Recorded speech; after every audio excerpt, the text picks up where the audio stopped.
You want me to help, Rose? No, thank you. No, thank you. What do you want me to do? What about yourself? What about yourself?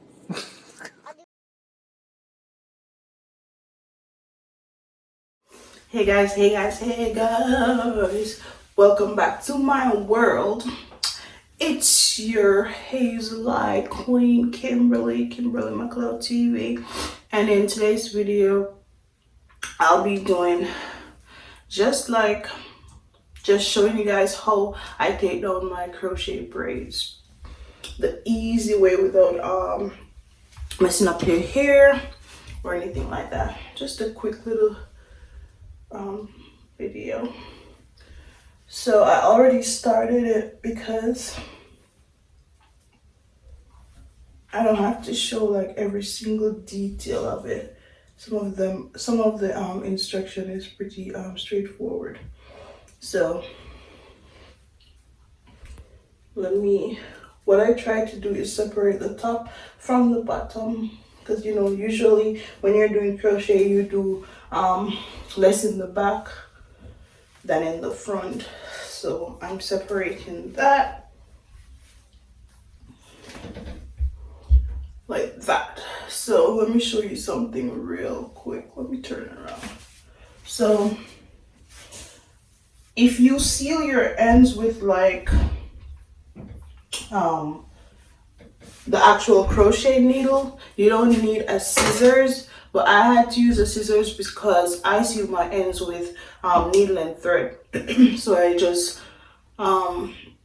wrap the needle and the thread around the actual hair so it doesn't pull out easily. So what I've already done, and you're going to need a wide tooth comb for this if you don't want your hair to mess up. So what I usually do, I don't usually go in and take out the actual braids, then the cornrows or the braids.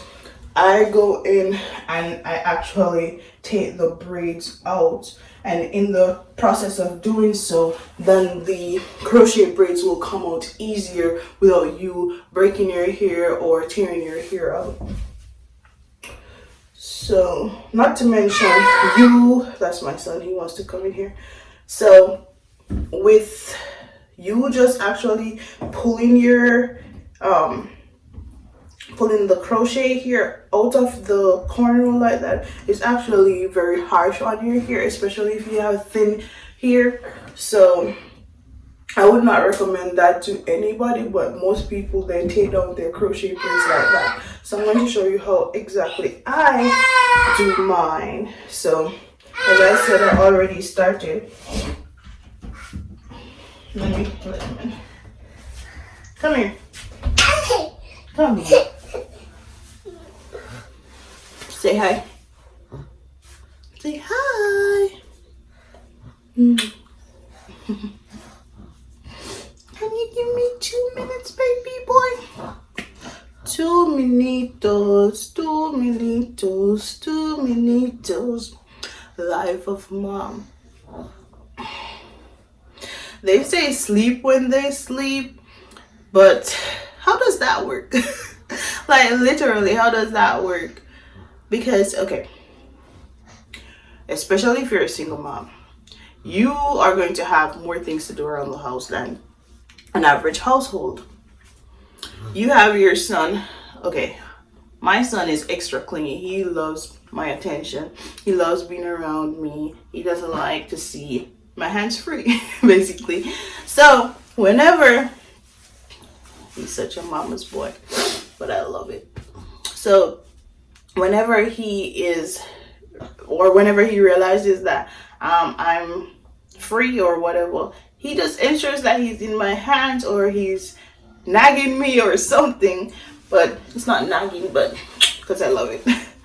But sometimes, yeah, I need to get things done, and that's just the reality of it. But whenever he realizes that I'm doing stuff, that's when he like decides that, oh, I need some me time. But he always wants his me time with his mama. But it's okay. It's okay.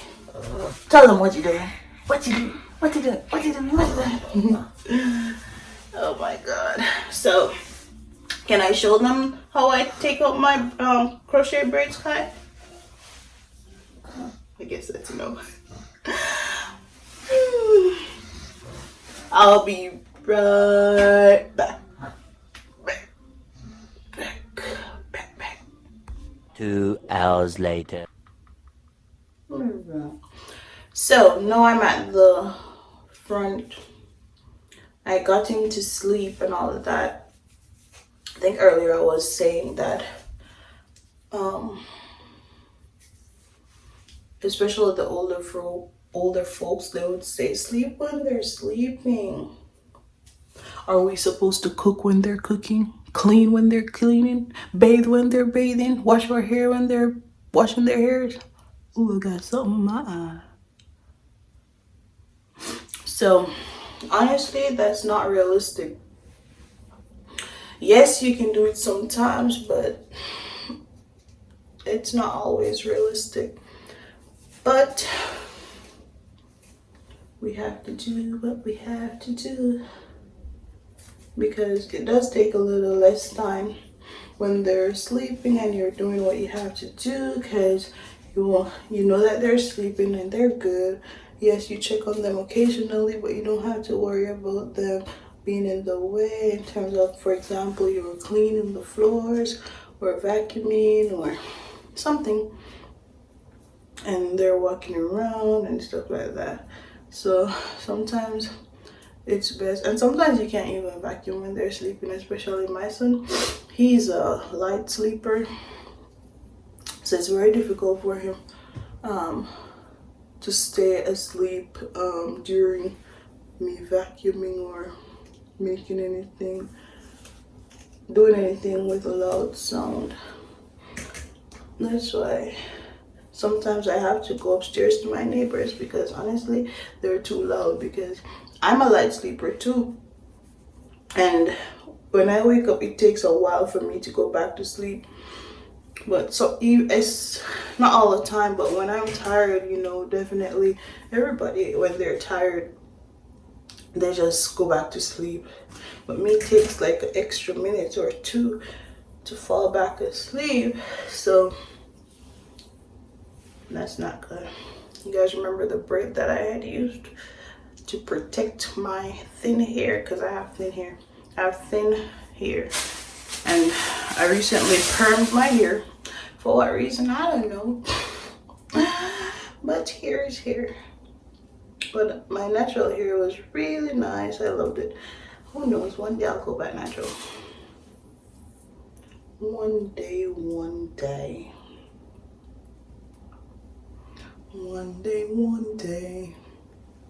And after having your crochet braid in a while, of course you're going to experience some hair loss, because you haven't been detangling your hair and stuff like that, and it's natural for you to your hair to break also. But I had done some damage to this mess so of course it's going to break more than normal, but I'm getting it under control. When I didn't experiment, like do any color or stuff like that, my hair was fine. But hair is hair. When you put too much chemicals in your hair, that's what you get. So I'm just gonna pull out these top ones,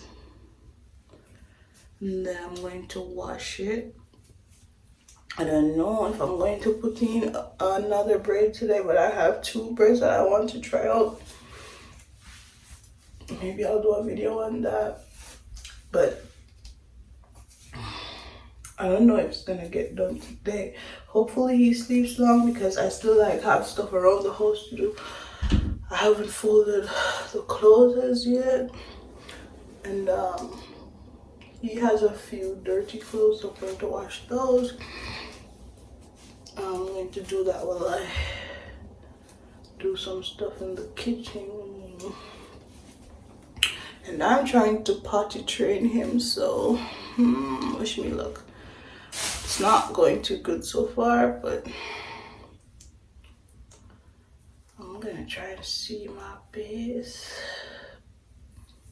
way out of this.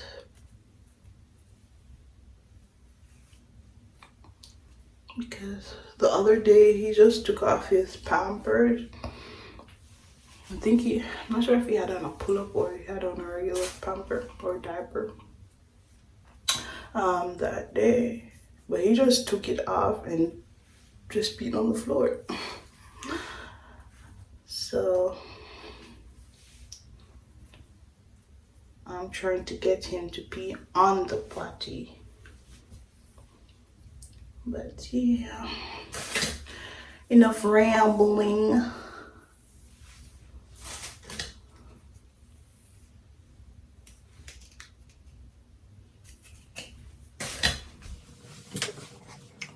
On the last two. This was pretty quick, pretty quick.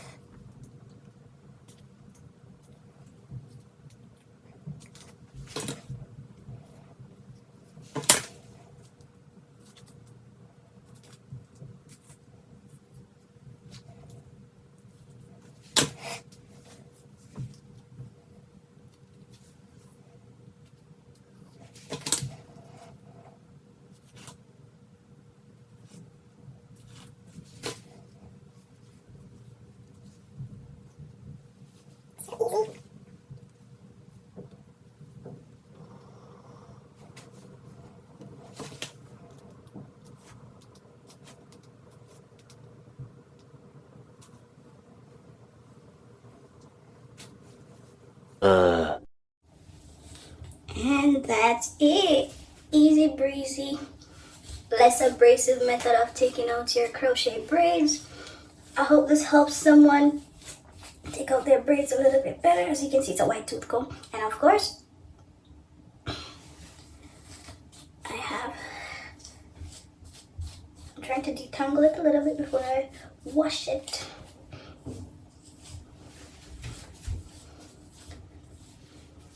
And sometimes you will tear out some of your hair. And that's why you try not to do it too tight. Sometimes you don't realize that you're doing it tight until you're actually done and you've installed but it's okay. I bought this, I'll show you guys when I'm washing my hair. I'll probably show you guys when I'm doing the other video. I added a new product to my go-to list, so